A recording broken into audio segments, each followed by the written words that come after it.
Welcome back from the break, guys. Right now we have the top 10 things that we saw in Japan. These are things that not only at TGS, but also around Japan when we were having a bit of a break and we were seeing what Japan had to offer. Check it out. At number 10, we have a giant mech. At the PlayStation booth just across the road, there was a giant mech from Earth Defense Force, and it almost overshadowed the actual PlayStation booth itself.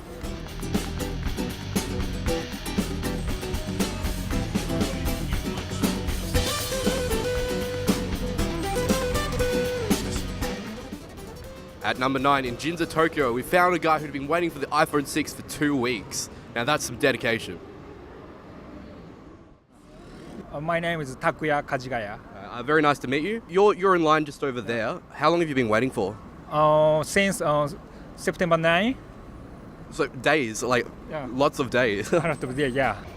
At number 8, we have the alternate video game titles. We always knew that Resident Evil was called Biohazard over here, but we never knew that the evil within was called Psycho Break and that Pro Evolution Soccer was called Winning 11.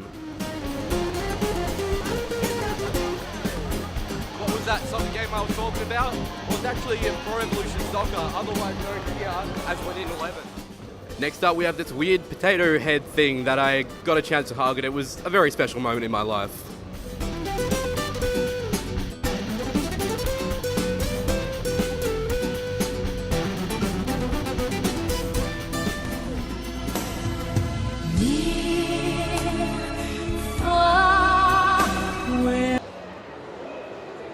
Next up, we have the Battlefield Hardline booth show.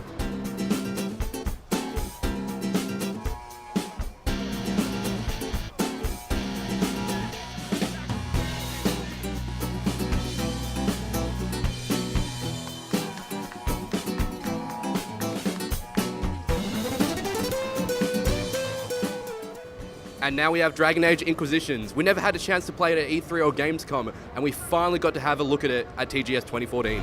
We will find those responsible and we will restore order.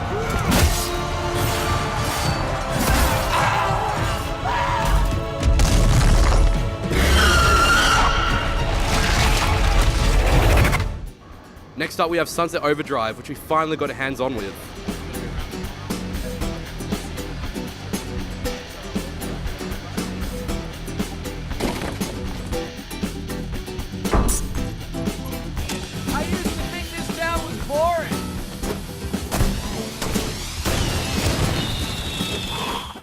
At number 3, we have the iconic Shibuya crossing. This crossing was jam-packed with people, and we also found a little sake bar just around the corner from there. It was pretty good.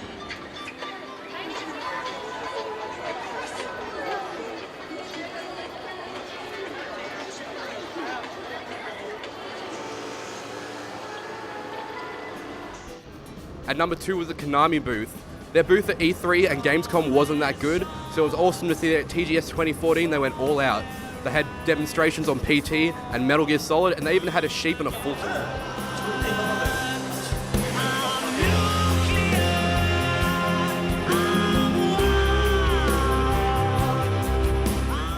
And the number 1 thing we saw in Japan is Robot Restaurant.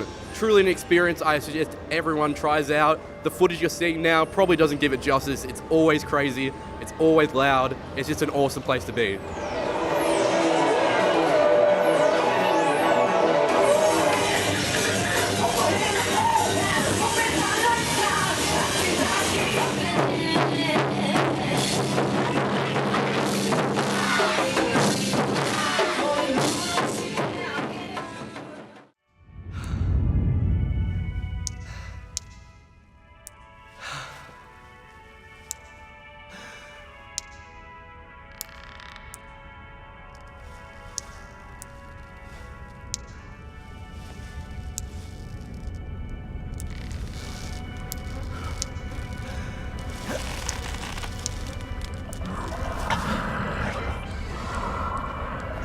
So I'm here at TGS 2014, right in front of the Psycho Break, aka the Evil Within booth.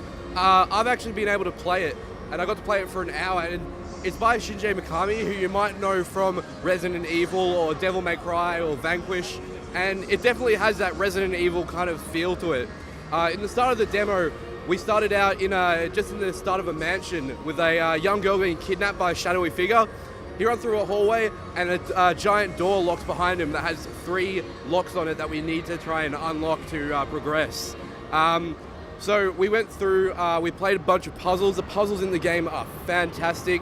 There was a puzzle where I listened to a brain surgeon's audio tape, and he kind of gave hints on what to do onto this mannequin that was next to you.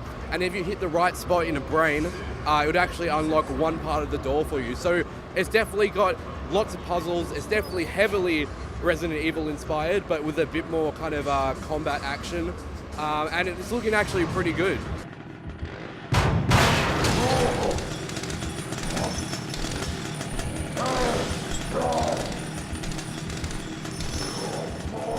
So in the game you have a bunch of weapons. You have your pistols and your shotguns.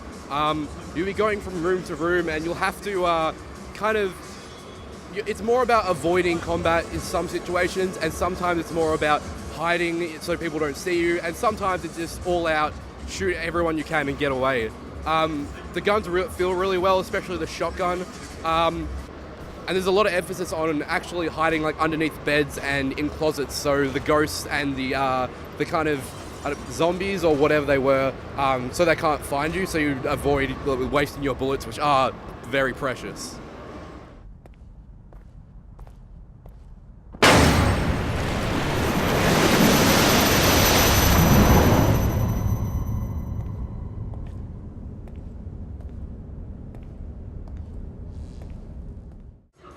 So that's it for Psycho Break / The Evil Within. Stay tuned for more.